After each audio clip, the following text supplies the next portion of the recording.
और उन बातों को भी बताने का प्रयास किया कि हम और आप भारतीय जनता पार्टी की सरकार जरूर बनाए थे, लेकिन सरकार बनने के बाद भारतीय जनता पार्टी ने गरीबों को छोड़ने का कार्य किया।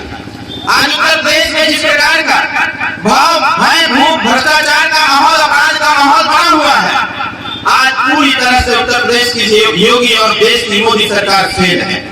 आज समस्याओं का अंबार है, समाधान कहीं पर नहीं दिख रहा है।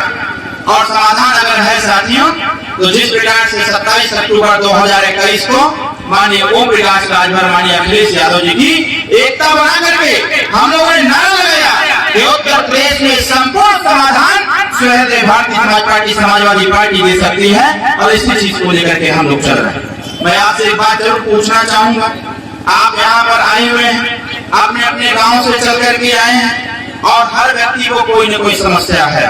आपकी सुरक्षा में यहाँ लगे हुए हैं पुलिसकर्मी लगे हुए, ऐसा नहीं है कि उनकी समस्या नहीं है। इन संपूर्ण समस्या का समाधान अगर कोई करना चाहता है तो उसका नाम ओम प्रकाश राजभर, माननीय अखिलेश यादव है साथियों, दूसरा कोई व्यक्ति नहीं। मैं आपसे एक बात पूछना चाहता हूँ, आप बताओ उत्तर प्रदेश में जिस प्रकार से गरीबों को परेशान किया जा रहा है, आपके दरवाजे पर बिजली का बिल भेज करके बताइए सरकार परेशान कर रही है कि नहीं कर रही है? बताओ बिजली बिल से कितना लोग परेशान हुआ? जैसे हाथ खावा योगी से डराते हुआ कहा सब लोग जोर से बड़ा योगी से डराते हुआ के नाम डराते जैसे हाथ खावा, मोदी जी से डराते हुआ, केहू से डराते हुआ, तकिए के नाम डराते जैसे हाथ खावा, हाथ नीचे करो। ये बताओ बिजली के बिल से परेशान होगा कि ना होगा सब लोग? तो कितना लोग परेशान हुआ? जैसे हाथ खड़े बताओगे हमने परेशान रखी, एक हाथ से काम चली, दोनों हाथ छवा, ताली एक हाथ से बजेला। बिजली के बिल से अगर परेशानी हुआ तो ये परेशानी का मुख्य कारण हमारे उत्तर प्रदेश के माननीय मुख्यमंत्री जी होंगे। बताओ समस्या बिजली वाली हो तो ये समस्या का समाधान होएगा चाहिए कि ना होएगा चाहिए? जोर से बोला होएगा चाहिए कि ना होएगा चाहिए? कितना लोग चाहते हो कि समस्या का समाधान हो जाए? जैसे हाथ हवा फिर से देखी के हाथ नीचे कर, तो बताओ ये समस्या खातिर लड़ाई लड़ेंगे हो कि ना लड़ेंगे हो? अरे योगी जी आकर के 5 किलो राशन बांटने लगी है गाँव गाँव में, तो राशन लेकर के समस्या भुला जाएगी, बोला भुला जाएगी। हमारे पे छोड़ का नारा है, हमारे पे छोड़ का नारा है बिजली को लेकर के कि उत्तर प्रदेश में जिस प्रकार से उत्तर प्रदेश की सरकार गरीबों तक बिजली का बिल भेज करके गरीबों के खिलाफ मारने का प्रयास कर रही है, हम लोगों ने नारा दिया है न खम्हा पहुंचल न तार। विजय भैया के द्वारे बिजली के बिल पहुंच कर 20,000। आप बताओ गरीब के घर में छोटा सा बल्ब जल रहा है, गरीब के घर में छोटा सा बल्ब जल रहा है, और हर महीने गरीब के दरवाजे पर 20 से 25,000 रुपए का बिल आ रहा है। गरीब कैसे कैसे करके भरा है तो दूसरे महीने 40,000 दिया गया। साथियों इसकी सबसे बड़ी समस्या आपको जानने की आवश्यकता है।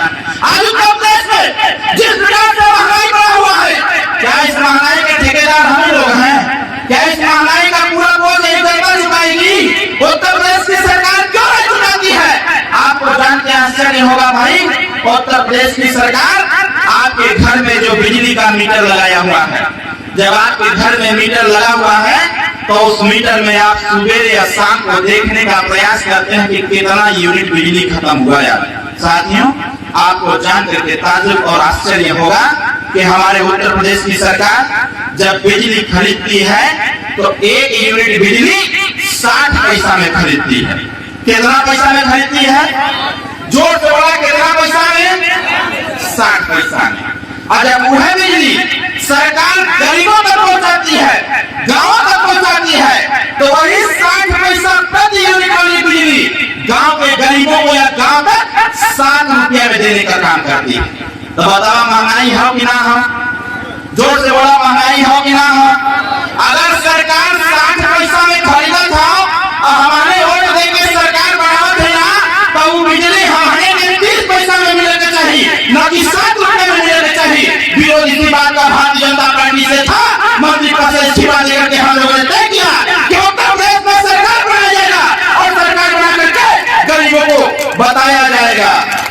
उत्तर प्रदेश में जितना गरीबन का घरेलू बिजली बा वो सारा बिजली का बिल माफ कर दे जाए।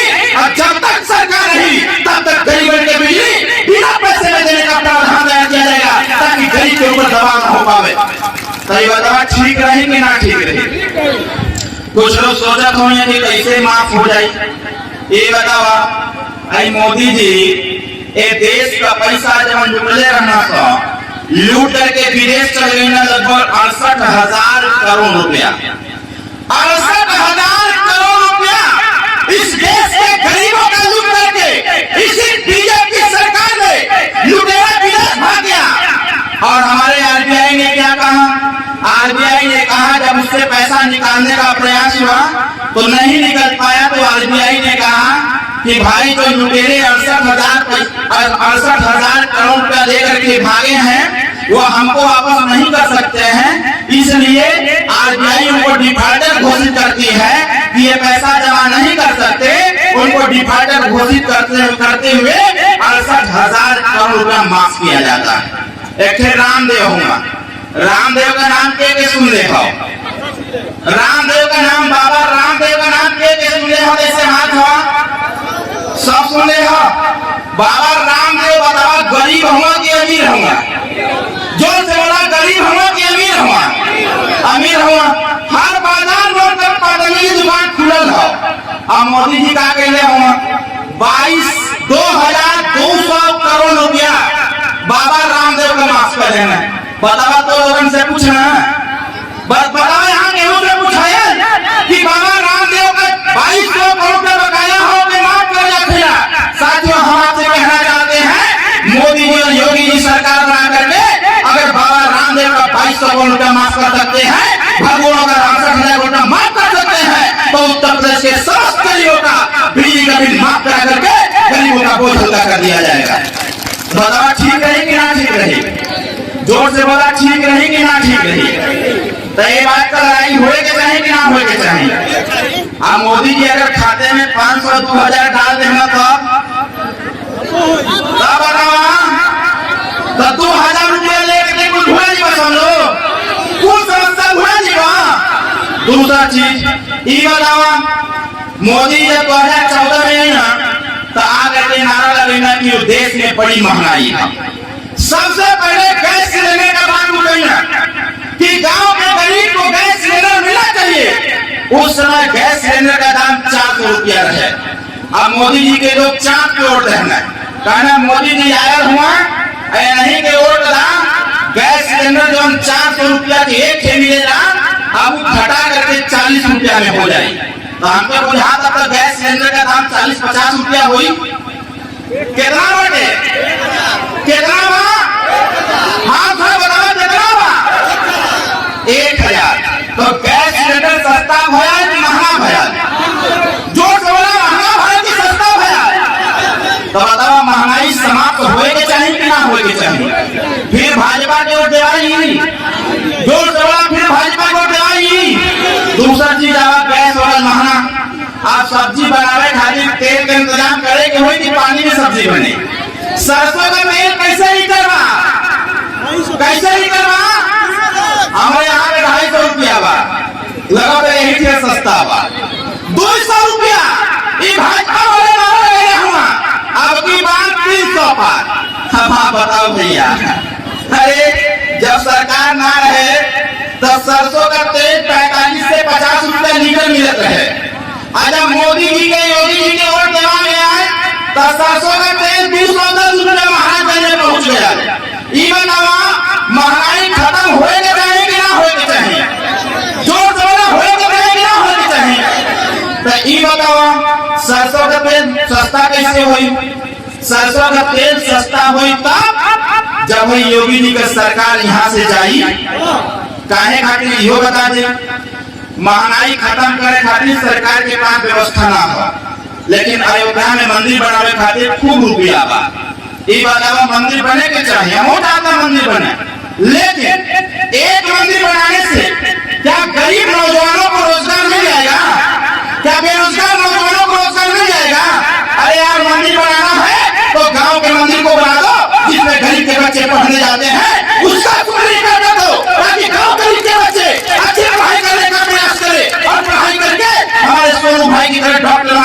कलेक्टर बनने का प्रयास करे, वो गांव में बकरी चराने का काम न करे।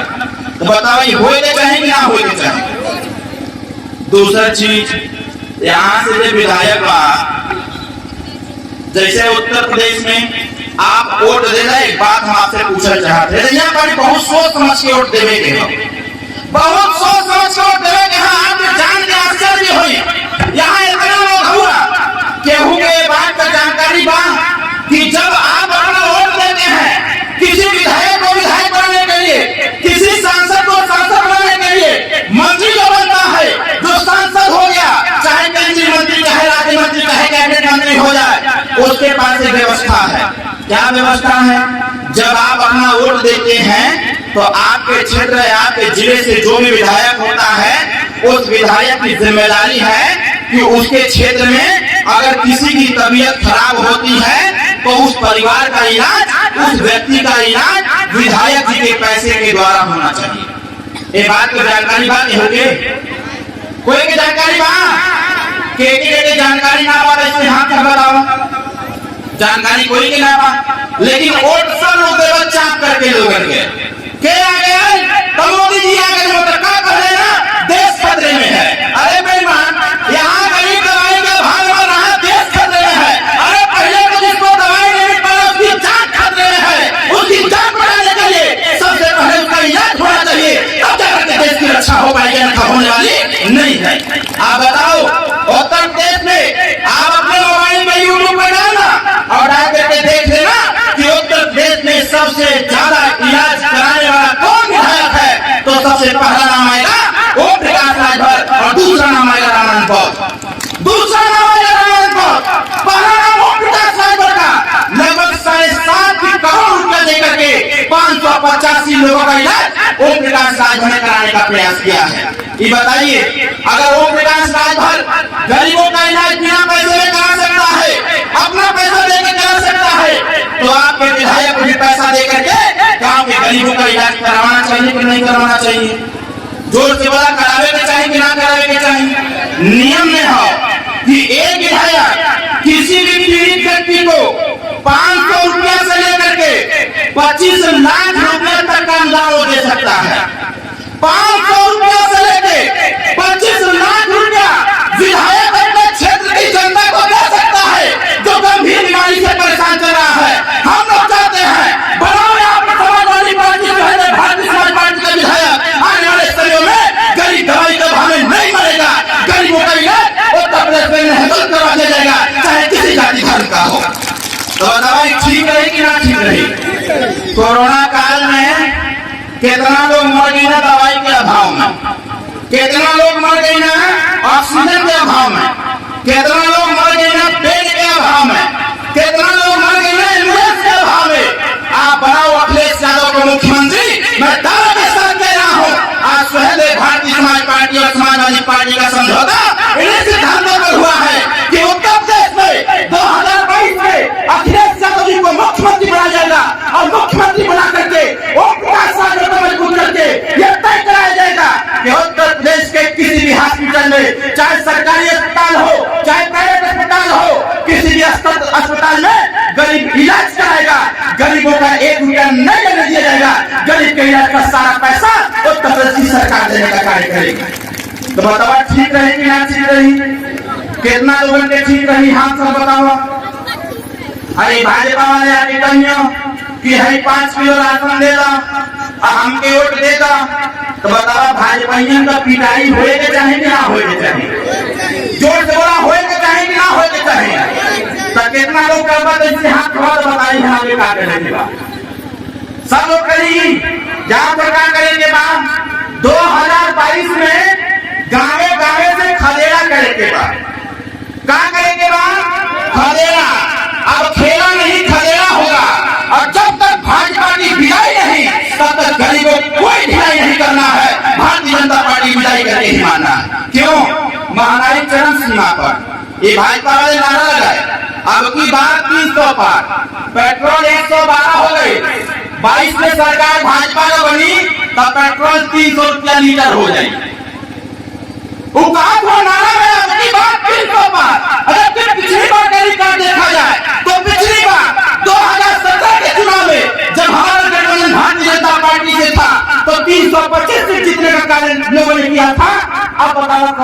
नहीं है भैया। ये कोर्ट भाषा में लोग कहत हुआ कि जनता के बेवकूफ बना करके हमने तैयारी कर जा, और फिर भाजपा का सरकार आई तो अब की बात 300 पार कर जाई। सरसों का तेल 300 पार, दाल का दाम 300 पार, चीनी का दाम 300 पार, पेट्रोल का दाम 300 पार, बच्चों की फीस 300 पार। आप बताओ आज के गांव में सरकारी स्कूल होगा? ईमानदारी से बताइएगा।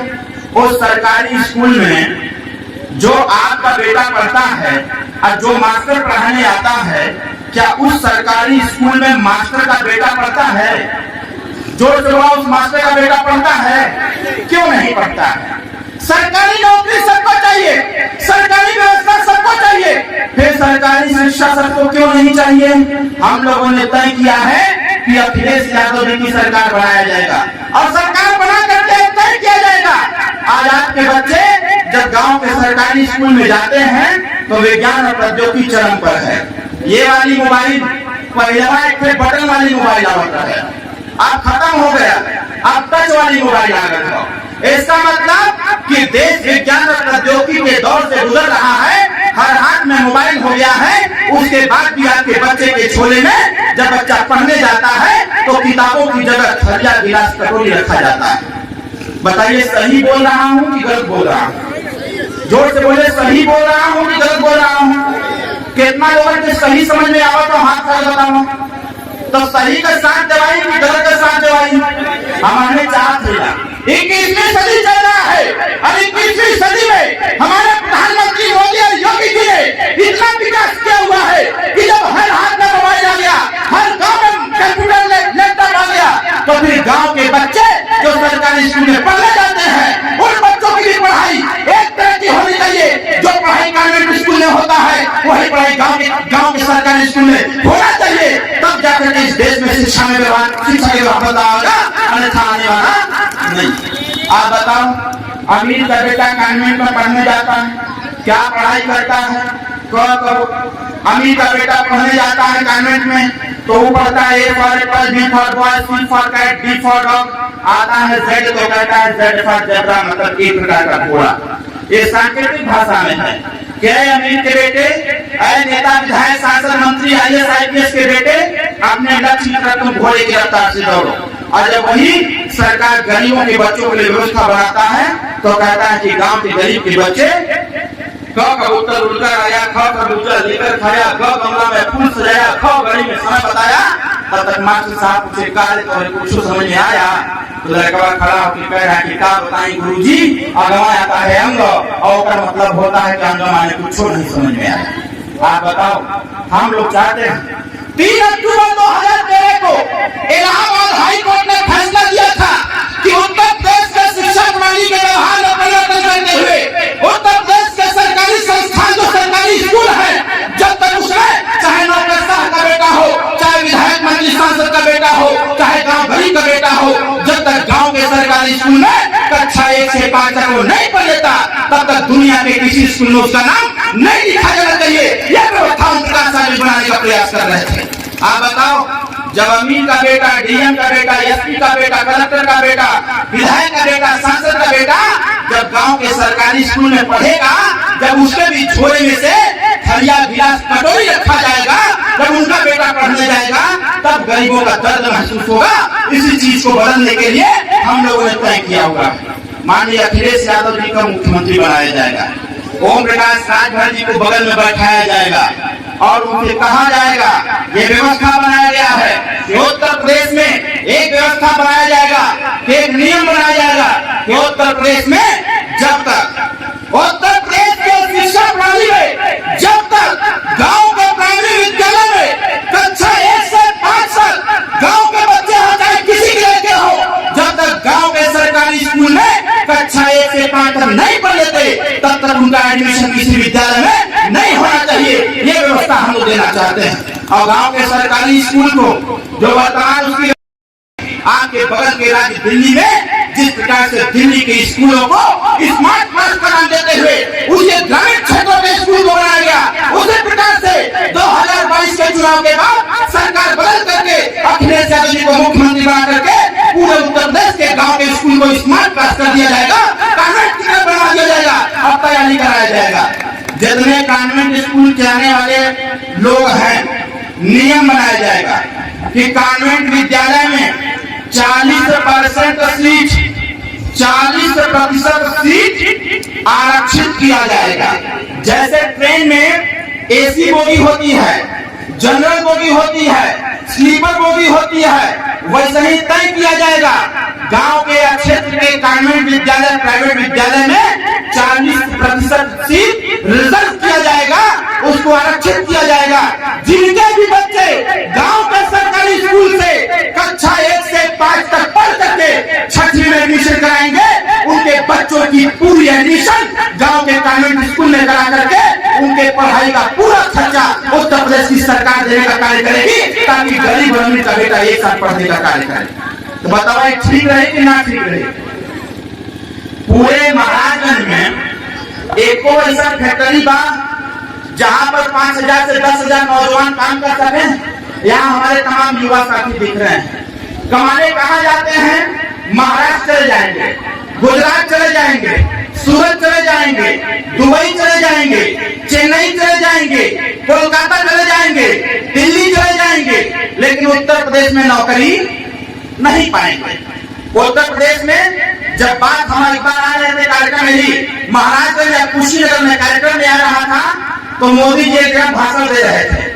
मैं उनके भाषण को बड़े ध्यान से मोबाइल पर सुन रहा था। मोदी जी भाषण देते देते योगी जी से कहा कि योगी जी बैठे हुए हमारे मंच पर, हमारी सरकार में 184 योजना चलती है। मुझे भी पता था क्योंकि मैं मंत्री था सरकार में।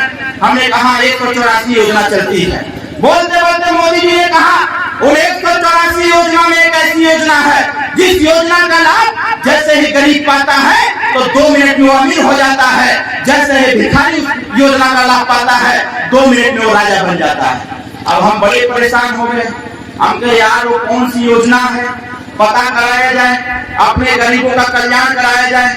2 मिनट में अगर भिखारी को राजा और गरीब को अमीर बनाने की व्यवस्था है तो व्यवस्था का लाभ लिया जाए। हमने लगाया फोन माननीय मंत्री जी को, नेताजी को मैं फोन लगा कर पूछा कि नेताजी जरा हमको बताइए कि आप कैबिनेट मंत्री थे, वो कौन सी योजना है जिस योजना का लाभ पाते ही गरीब अमीर हो जाता है, भिखारी राजा बन जाता है? नेताजी ने कहा यार तो हमको भी नहीं पता है। हमने फट से फोन लगाया कुशीनगर के विधायक अपने रामपुरा के रमन बौद्ध जी को। हमने कहा बौद्ध जी पता करके बताओ वो कौन सी योजना है जिस योजना का लाभ पाते ही गरीब 2 मिनट में राजा और अमीर बन जाता है? विधायक जी ने कहा कि सर ये तो हमको भी नहीं पता है। हमने कहा रुको प्रफुल्ल भाई से पूछते हैं क्योंकि ये मजबूत लोग हैं। मैंने प्रफुल्ल चौबे जी को फोन लगाया। हमने कहा प्रफुल्ल भाई आप महिला में पूछ के बताओ कि वो कौन सी योजना है जिस योजना का लाभ गरीब को मिलते ही 2 मिनट में भिखारी से अमीर और गरीब से राजा बन जाता है? इन्होंने कहा कि सर हमको भी नहीं पता है भाजपा की कौन सी योजना है। हमने कहा कि चलिए देश विज्ञान और प्रौद्योगिकी के दौर से चल रहा है, आप गूगल महाराज से पूछते हैं। हमने फट से गूगल पर टाइप किया कि वो कौन सी योजना है जिस योजना का लाभ गरीब को मिलते ही 2 मिनट में राजा और अमीर बन जाता है। गूगल 1 मिनट शांत हुआ, उसका वहां से आवाज आती है कि आई डोंट नो, मुझे कुछ नहीं पता है ये कौन सी योजना है। फिर मेरे 6 मित्रों आते हैं उत्तर प्रदेश के डिप्टी सीएम, मैंने उनको फोन मिलाया के मैंने पूछा कि उप मुख्यमंत्री महोदय जी जरा हमको बताया जाए कि 184 योजना वो कौन सी योजना है जिसका लाभ गरीब को मिलते ही गरीब अमीर हो जाता है, भिखारी राजा बन जाता है? उन्होंने कहा आपको नहीं पता।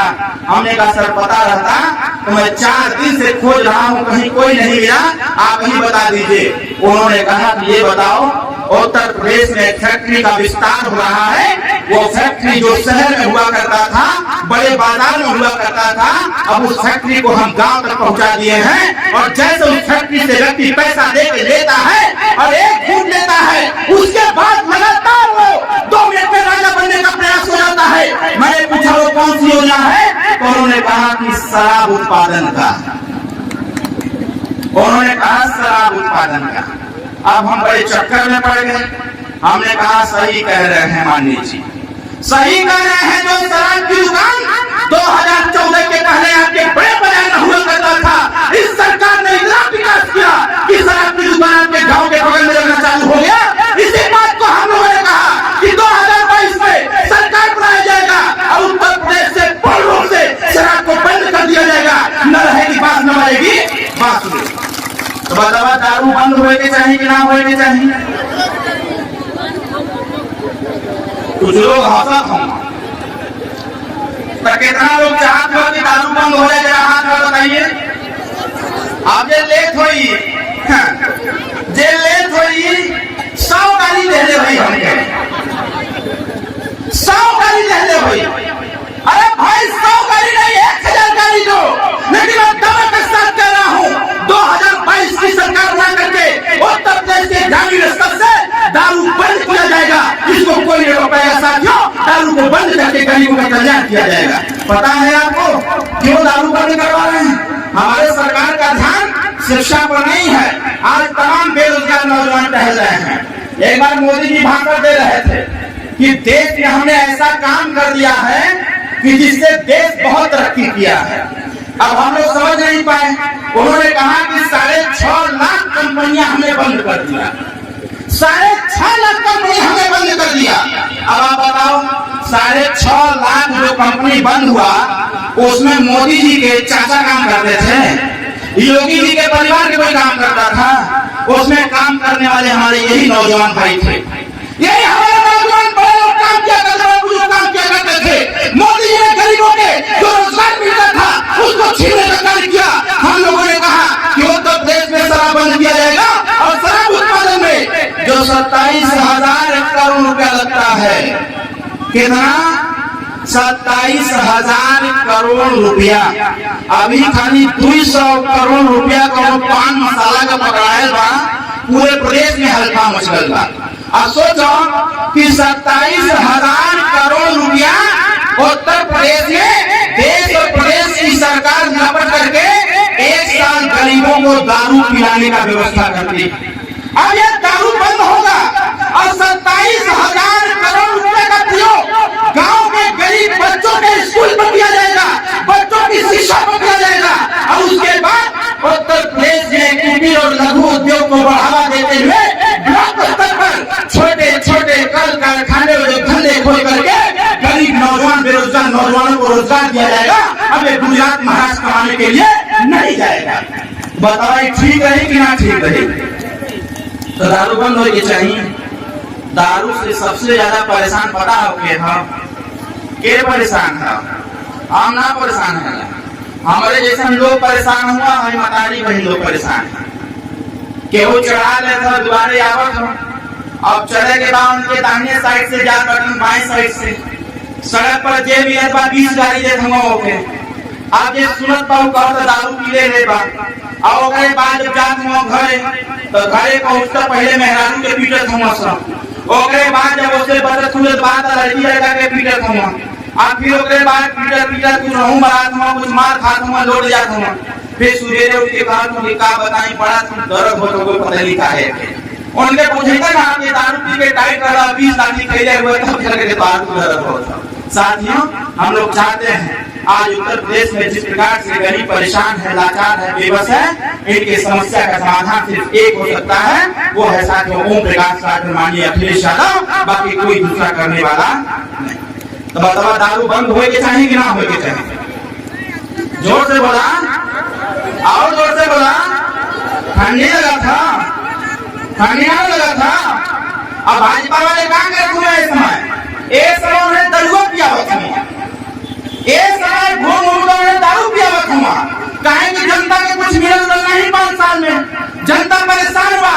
अब उनका कार्यक्रम होता भीड़ होता ना हो तो नेता लोग योजना बने हुआ कि गांव के लोगों के दारू पियावा, कहा चला वहां दारू मिली और दारू पिया के लोगों के रैली में लिया लोग दारू ले हुआ और पी भी ले हुआ। अब पीने के बाद कहा ओम प्रकाश राठौर जिंदाबाद, अखिलेश यादव जिंदाबाद होगा। यही से भारतीय जनता पार्टी की विदाई हो जाती है। साथियों तीसरी चीज, हमारे यहाँ तमाम पढ़े लिखे नौजवान खड़े। आज उत्तर प्रदेश की सरकार में पढ़े लिखे नौजवानों को नौकरी का कोई व्यवस्था नहीं।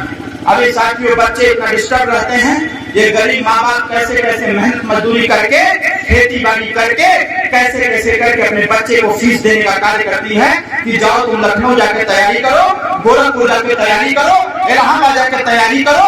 1-1.5 साल तैयारी करके जब तुम तैयारी कर लोगे तो कंपटीशन में बैठ के एग्जाम क्वालिफाई करोगे, फिर तुमको सरकारी नौकरी मिल जाएगी। आज साथियों क्या स्थिति है पूरे उत्तर प्रदेश में लगातार 17 ऐसे पेपर थे एग्जाम के जिसको इस सरकार में आउट किया गया, और आउट करके गरीब नौजवान जो पढ़े लिखे नौजवान हैं उनको बेरोजगारी का दर्द झेलने पर विवश किया गया। हम लोगों ने तय किया गया, हम लोगों के द्वारा तय किया गया है कि उत्तर प्रदेश में जो 34 लाख वैकेंसी, 34 लाख नौकरी इस मोदी और योगी सरकार में पेंडिंग में पड़ा हुआ है। 2022 की सरकार बना करके उस 34 लाख वैकेंसियों को बहाल किया जाएगा और योग्यता के अनुसार सारे नौजवानों को नौकरी दे करके उनके भी परिवार को विकसित और विकासशील बनाने का प्रयास किया जाएगा ताकि कोई भी पेपर आउट ना हो पाए। साथियों, भ्रष्टाचार का नाम दिया गया था कि भ्रष्टाचार हमारी सरकार में नहीं होगा। आज सबसे ज्यादा भ्रष्टाचार अगर कहीं पर है तो उत्तर प्रदेश में है। साथियों, आज हर संबंधी सेवाओं में आज नीति आयोग की रिपोर्ट आ रही है, प्रतिदिन नीति आयोग की रिपोर्ट आ रही है। कभी शिक्षा बना रही है तो शिक्षा पर उत्तर प्रदेश सबसे पीछे, स्वास्थ्य में सबसे पीछे, अपराध में सबसे आगे, न्याय देने में सबसे पीछे। ये तमाम रिपोर्ट नीति आयोग से लगातार साथियों आ रही है। आपको समझने की आवश्यकता है कि 2022 में उस रुके हुए विकास की रफ्तार को तो 2017 में रुक गया था, उस रफ्तार को आगे बढ़ाने के लिए 2022 में माननीय अखिलेश यादव की सरकार बना करके अपनी पीढ़ी स्वतः बना लिया जाए। किसी भाजपा के चक्कर में नहीं पड़ने की आवश्यकता है साथियों। इसलिए हमारा आपसे निवेदन है, आज यहाँ पर मैं कल सिद्धार्थ नगर में था और सिद्धार्थ नगर में कार्यक्रम के बाद जब मैं निकला तो मेरे सर्किट हाउस जहाँ मैं रुका हुआ था वहाँ पर तमाम पुलिस वाले भाई हमसे मिलने के लिए आए हुए थे। 150-200 से ज्यादा पुलिस वाले भाई हमारे यहाँ मिलने आए हुए थे। हमने उनसे पूछा कि क्या समस्या है। उन लोगों ने कहा कि भैया आपके पिताजी माननीय श्री ओम प्रकाश राजभर जी ने जिस प्रकार से पुलिस प्रशासन की बेहतरी के लिए और पुलिस प्रशासन की समस्याओं को देखते हुए जिस प्रकार से सदन के अंदर आवाज उठाने का काम किया है, माननीय नेताजी बधाई के पात्र हैं, क्योंकि पुलिस की बात उत्तर प्रदेश में कोई नहीं करता। आज हमारा परेशान है, आज पुलिस दौड़ा दौड़ा कर पीट रही है, पुलिस न्याय संगत कार्य नहीं कर पा रही है। इसके पीछे सिर्फ एक कारण है कि हमारे उत्तर प्रदेश की पुलिस डिप्रेशन में आ गई है। पुलिस हमारी डिप्रेशन में आ गई है, पुलिस की कोई नहीं सुनता। हम भी जब लखनऊ से चले सिद्धार्थ नगर पहुंचे और सिद्धार्थ नगर से जब महाराजगंज जाना हुआ तो महाराजगंज में हर जगह प्रोटोकॉल का पालन किया गया। लोग आ रहे थे, मैं वही सोच रहा था कि जब सरकार बनेगी तो जो पुलिस न्याय नहीं कर पा रहा है, न्याय संगत कार्य नहीं हो पा रहा है और जो पुलिस को लेकर के जनता में दहशत का माहौल है, इसको खत्म करने की आवश्यकता है। हम लोगों ने भी तय किया। आज बताओ, पुलिस से हर लोग डरने का काम करते हैं और हम लोग की योजना है कि 2022 की सरकार बदली जाएगी और पुलिस और जनता से मित्रवत संबंध करते हुए सबसे पहले पुलिस की समस्याओं का समाधान किया जाएगा। जिस प्रकार से हमारे साथ जो सिक्योरिटी में लोग चल रहे हैं, जब मैं कहीं भाषण देता हूँ तो लोग हमसे कहते हैं कि भैया आप सबके लिए बोलते हैं, हम पुलिस वालों के लिए कुछ नहीं बोलते हैं। हमने कहा घबराओ नहीं, आवाज तो सदन में उठेगी। बाबूजी से हम लोगों ने कहा कि बाबूजी पुलिस की समस्या है, इसमें जरूर अपनी बात रखने का प्रयास करें। और माननीय नेताजी ने हर बार जब भी सदन में खड़ा हुए पुलिस प्रशासन की बेहतरी को लेकर के, जो पुलिस प्रशासन डिप्रेशन का शिकार है उसको लेकर के माननीय नेताजी सदन के अंदर बोलने का कार्य किया। और हम लोग हर जगह अपने वक्तव्य में कहने का प्रयास करते हैं, जब तक पुलिस और जनता के बीच में मित्र संबंध नहीं आ जाते तब तक पुलिस प्रशासन की बेहतरी के लिए लड़ाई होती रहेगी, संघर्ष होता रहेगा। और सरकार बना करके जो पुलिस की पेंशन की समस्या है, आप बताओ, जब आप समस्या में फंसते हो, जब आप यहाँ कोई झगड़ा झंझट हो जाता है या कोई समस्या आ जाती है, आप अपनी एप्लीकेशन लेकर के पुलिस के पास पहुंच जाते हो। पुलिस के पास पहुंचते हो, पुलिस नहीं पीड़ित है, वो तो सबकी समस्या का समाधान करने के लिए व्यक्ति लगा ही है, लेकिन पुलिस की समस्या समाधान के लिए कोई नहीं लगा हुआ है। इसलिए सुहेलदेव भारतीय समाज पार्टी और समाजवादी पार्टी ने संकल्प लिया है कि 2022 चुनाव के बाद पुलिस प्रशासन की बेहतरी के लिए, उनकी समस्या के समाधान के लिए हम आपसे समर्थन मांगने के लिए आए हुए हैं। आप बताओ, जो पुलिस की समस्या है उस समस्या से समाधान चाहिए कि ना चाहिए? जोर से बोला, चाहिए कि ना चाहिए? कितना लोग चाहते हो कि पुलिस का समस्या जो है उसका समाधान हो? सब चाहते हैं। अगर तुम्हारा समाधान पुलिस वाले करे तो उनका समाधान 2 लोगों के करेंगे और उनका समाधान तब हुई जब 2022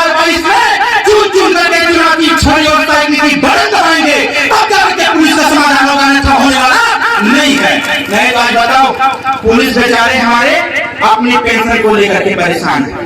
हमारे बनारस के लोग आपके महाराजगंज में ड्यूटी करते हैं, हमारे बलिया के लोग महाराजगंज में ड्यूटी करने का काम करते हैं, हमारे गाजीपुर के लोग महाराजगंज में ड्यूटी करने का काम करते हैं। हम लोगों ने तय किया हुआ है कि उत्तर प्रदेश की सरकार बना करके ये सारी बातें अखिलेश यादव जी से तय हो चुका है और ये सारी बातें तय होकर के ही गठबंधन की घोषणा हम लोगों ने किया 27 अक्टूबर 2021 को मऊ के हजरतपुर के मैदान में। अखिलेश यादव ने स्पष्ट और साफ कहा है कि जाओ जब समर्थन मांगो, पुलिस प्रशासन के लिए मांगो और उनसे कहो कि सरकार बदले और सरकार बदलने के बाद पुलिस के नियम को बदल दिया जाएगा। उत्तर प्रदेश से पार्टी सिस्टम समाप्त करते हुए पुलिस प्रशासन को जीने के नजदीक किया जाएगा ताकि पुलिस प्रशासन डिप्रेशन का शिकार न हो और अपने परिवार से मिलने का कार्य करे, परिवार के साथ रहकर के ड्यूटी करने का कार्य करे। तो बताओ ये ठीक रही कि ना ठीक रही? दूसरा चीज, जब पुलिस वाले भाई लोगों के छुट्टी देने के होला, जैसे यहाँ कप्तान साहब है गुप्ता जी, आज सुबह जब मेरी बात इनसे हुई तो उन्होंने कहा गया ऐसे थोड़ा हमारों पर बोल देगा अंकल सर आप निश्चित रहिए, हम लोग तैयारी में हैं, 22 की सरकार बदलने की तैयारी में है, एक झटके में सदन के अंदर प्रस्ताव ला करके सारी समस्या का समाधान कर दिया जाएगा। पुलिस क्यों नहीं गुस्से में रहेगी? जैसे हमारे साथ चल रहे जो सिक्योरिटी के लोग हैं गुस्से में रहते हैं, छुट्टी हम देते नहीं हैं क्योंकि हमारा प्रतिदिन कार्यक्रम लगा हुआ है। जब इनको छुट्टी नहीं मिलता है तब गुस्सा जाते हैं, तो हमारे पीए साहब से झगड़ा कर लेते हैं कि नहीं हमको छुट्टी चाहिए। अब हम भी परेशान हो जाते हैं तो 2-4 दिन 5 दिन का कार्यक्रम रोक देते हैं, फिर मंत्री जी को मैं भेज देता हूँ, 5 दिन 1 हफ्ते की छुट्टी दे देता हूँ कि जाओ आप अपने घर पर काम करो, परिवार के साथ रह करके आओ। उसी प्रकार से हम लोग चाहते हैं जब उत्तर प्रदेश की पुलिस छुट्टी मांगती है उसको 2 से 3 दिन की छुट्टी मिलती है। अब छुट्टी लेकर के ट्रेन पकड़ता है, वो पहुंचता है जब बनारस, 1 दिन लग जाता है पहुंचते घर पहुंचते वो दूसरा दिन का आधा दिन मिल जाता है। घर पहुंची तब तक फिर रात को तैयारी हो जाती है कि समय से ड्यूटी पर जाएगा। अब बताओ वो गया घर, परिवार से मिला नहीं, बच्चों से मिला नहीं, बच्चों से बात नहीं किया, बच्चों से प्रेम नहीं किया, अपने परिवार से प्रेम नहीं कर पाया। अब उसके साथ में वो चल देता है, कहता चल आओ थाने पर, अगर एप्लीकेशन लेके आ गया तो 20 लाठी मारा उठे उड़ा करके तो। अब बताओ इससे कौन परेशान होता है? इससे पूंजीपति नहीं परेशान होते, इससे गरीब परेशान होता है। इसलिए हम लोगों ने तय किया हुआ है कि हर महीने तय किया जाएगा पुलिस प्रशासन को 1 हफ्ते की छुट्टी बढ़ाते देते हुए यह तय किया जाएगा स्टाफ की संख्या बढ़ाते हुए कि जब तक पुलिस प्रशासन जो छुट्टी लेकर के जाएगा 1 हफ्ते के लिए, जब तक अपने घर रहेगा तब तक उसके स्थान पर दूसरा सिपाही या दूसरा इंस्पेक्टर ड्यूटी करने का कार्य करेगा ताकि हमारे पुलिस प्रशासन डिप्रेशन का शिकार न हो पावे। इस बात की चर्चा हम लोग करने का काम किए माननीय अखिलेश यादव जी। तीसरी चीज, हमारे पुलिस वाले भैया लोग ड्यूटी उनकी है 8 घंटे की, अब करते कितना घंटा है? 24 घंटा। हमारे विधायक जी रहे हमारे विधायक जी रहे बहुत, हमको जब मिल जाते हैं लखनऊ से भैया एकदम ऐसे हम खातिर होता है, ड्यूटी इनकी लग जाती है, जबकि नियम में है कि इनको ड्यूटी 8 घंटे का करना है, लेकिन करवाते कितना है? 24 घंटा। हमारे मित्र है एडीजी, जब हम उनसे कहें कि सर आप लोग कुछ समय से जाते हैं 10 बजे ऑफिस और 5 बजे अपने द्वारे चले जाते हैं, अपने घरे चले जाते हैं, आप पुलिस वाले भैया लोग जो थाने में रहते हैं उस सुबह से लेकर रात तक, रात लेकर सुबह तक ड्यूटी करते हैं, तो क्यों नहीं व्यवस्था बना दिया जाए? तो कहें क्या हमें जो जितना ड्यूटी करे उसको पूरा तनख्वाह उसको मिलना चाहिए। तो उन्होंने कहा यार अगर सरकार बनाओ और स्टाफ की संख्या बढ़ा दो, जिसकी ड्यूटी 8 घंटे की है सिर्फ वो 8 घंटा करेगा और 8 घंटे के बाद शिफ्ट में परिवर्तन करते हुए दूसरे पुलिस वाले भाइयों की ड्यूटी दे दी जाएगी ताकि 8 घंटे हो जाके आराम करे, 8 घंटे के बाद जितना समय उसका बचता है आराम करे और 8 घंटे ड्यूटी के बाद दूसरा शिफ्ट के लोग ड्यूटी करने का कार्य करें। ये व्यवस्था हम लोग चाहते हैं। तीसरी चीज ये बतावा, अपराधी भागत बा मोटरसाइकिल से, अपराधी भागत बा फॉर्च्यूनर से, स्कॉर्पियो से। हमारे योगी जी का कह रहे हूँ, योगी जी साइकिल अलाउंस दे रहे, पहले बार 200 रुपया दे रहे, थाने में जो साइकिल अलाउंस मिलता है वो 200 रुपया मिलता था। एक बार हमारे पीएसओ थे, कहीं पोस्टिंग हम महाराज में बनकर रामवत जी पीएसओ थे, वो कहे कि साहब ऐसे यूं का सदन में बोला, नेताजी सदन के अंदर आवाज लगाए कि साइकिल अलाउंस आप 200 देते हो, महंगाई चरम पर है, कहाँ से पैसा आएगा? योगी जी काटते काटते 100 रुपया बचाए, 100 रुपया बढ़ा दिया, साइकिल अलाउंस 300 रुपया हो गया।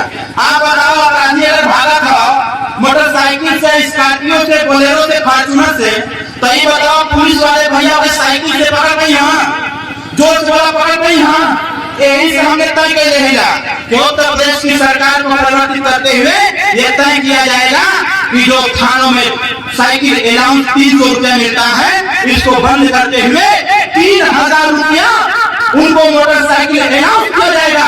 अब साइकिल में किसी काम चलने वाला नहीं है। मतलब ये कि जब शासन और प्रशासन सुदृढ़ रहेगी, व्यवस्थाएं सुदृढ़ रहेंगी, तभी आपकी रक्षा सुरक्षा होगी, तभी आपके साथ बिना पैसे में न्याय हो पाएगा। नहीं तो साथियों, अगर भारतीय जनता पार्टी की सरकार ऐसे चलती रही तो गरीब ऐसे ही पीटा जाएगा और पुलिस की समस्या का समाधान नहीं हो पाएगा। तो बताओ, ये लड़ाई लड़ल जा कि ना लड़ल जा? कितना लोग चाहता कि लड़ाई हो, तो हाथ भर बताओ। सब लोग चाहता तो सही का साथ देगा कि गलत का साथ देगा? कितना लोग सही का साथ देगा? हाथ